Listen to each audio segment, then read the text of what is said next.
ये कहानी है समर नाम के एक लड़के की, जो अपने माँ बाप का इकलौता बेटा था। उसकी माँ का नाम कविता और पापा का नाम रामू था। समर ने हाल ही में अपना कॉलेज पूरा किया था और वो कोई नौकरी ढूंढ रहा था, लेकिन बार बार ट्राई करने पर भी उसको कोई नौकरी नहीं मिल रही थी। एक दिन वो अपनी माँ से कहता है, माँ, मैंने कितनी जगह ट्राई कर लिया है, लेकिन मुझे नौकरी नहीं मिल रही है। क्या मुझे कभी नौकरी नहीं मिलेगी? बेटा समर, भगवान पे भरोसा रखो, तुम्हें नौकरी जरूर मिलेगी। भगवान किसी के साथ बुरा नहीं करता, तुम कोशिश करते रहो। ठीक है माँ, देखते हैं क्या होता है। समर अपनी माँ की बात सुनने के बाद फिर से नौकरी की तलाश करता है, लेकिन उसे कोई नौकरी नहीं मिलती। वो मायूस हो जाता है। एक दिन वो अपने गांव के जंगल में घूमने गया था। वो जंगल में चारों तरफ घूम रहा था, तभी वहां एक पेड़ के नीचे उसे एक बक्सा दिखाई दिया। समर उस बक्से के पास गया। उसने चारों तरफ देखा, लेकिन वहां कोई नहीं था। अरे, ये बक्सा किसका है? यहाँ तो कोई है भी नहीं। चलो देखता हूँ इसके अंदर क्या है। समर जैसे ही वो बक्सा खोलता है, उसमें एक कागज का पन्ना था और एक छोटी सी छड़ी थी।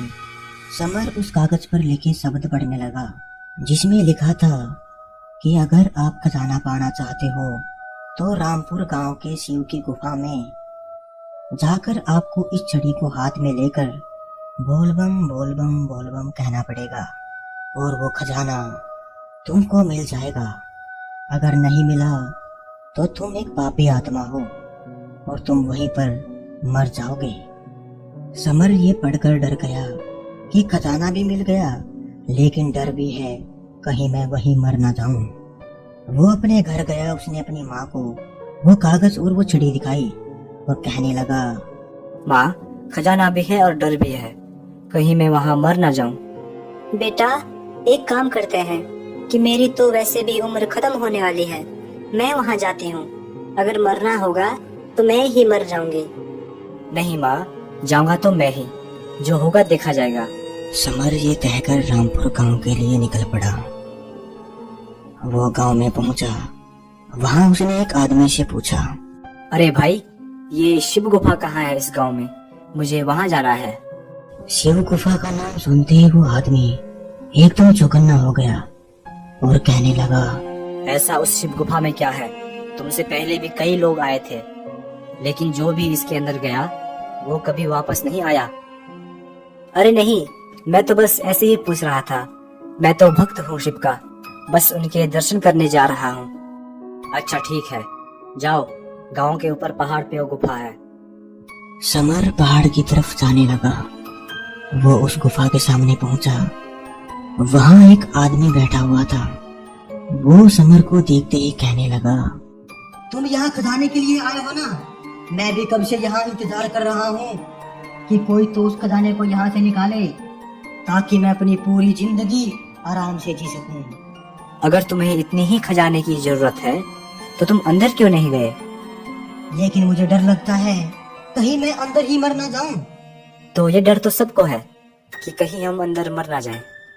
तुम अंदर जाओ और मेरे लिए वो खजाना ढूंढो। मैं तुमको उसमें से आधा खजाना दे दूंगा। तुम पागल हो क्या? अंदर मैं जाऊंगा, मौत का जोखिम भी मैं उठाऊंगा और खजाना तुम ले जाओगे।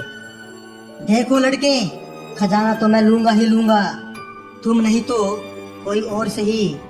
यहाँ से खजाना मैं किसी को ले जाने नहीं दूंगा। ठीक है, एक काम करते हैं, हम दोनों अंदर चलते हैं। जो होगा हम दोनों के साथ ही होगा। वो दोनों अपने अपने मन में सोच रहे थे कि खजाना मिलते ही वो एक दूसरे को जान से मार देंगे और फिर सारा खजाना उसका हो जाएगा। वो दोनों अंदर जाते हैं। वो आदमी कहता है, अरे भाई तुम बोलो, अब खजाना मिलेगा? खजाना। ठीक है, रुको, तुम पीछे हो जाओ। समर ने वो छड़ी हाथ में ली और बोल बम कहने लगा। एकदम वहां पर तेज रोशनी हुई, जिससे उनकी आंखें बंद हो गई, और जब उनकी आंखें खुली तो वहां पर खजाना सोने के सिक्के पड़े हुए थे। अरे वाह, खजाना मिल गया। अब मैं अमीर आदमी बन जाऊंगा। अमीर आदमी। इतने में समर अपनी जेब से चाकू निकालता है और उस आदमी का गला काट देता है और उस खजाने को बैग में भरकर गुफा से बाहर आता है। गुफा के बाहर वही आदमी खड़ा हुआ था जिसने समर को गुफा का रास्ता बताया था। समर उसको वहां देखकर हैरान हो जाता है और कहता है, अरे आप यहाँ क्या कर रहे हो? मुझे पता था यहाँ खजाना है। मैंने तुम दोनों की बात सुन ली थी। अब इसमें से आधा खजाना मुझे दे दो। नहीं, ये मेरा खजाना है। इसके लिए मैंने अपनी जान जोखिम पे डाली है। मैं नहीं दूंगा। वह आदमी तभी एक तलवार निकालता है और समर को मार देता है और सारा खजाना लेकर वहां से भाग जाता है। मोरल, दोस्तों, लालच हमेशा बुरी बला होती है। अगर समर उसको अपना आधा खजाना दे देता तो वो उस आधे खजाने में अपनी पूरी जिंदगी आराम से जी लेता, लेकिन उसने लालच किया और वो मारा गया। इसलिए हमें कभी लालच नहीं करना चाहिए।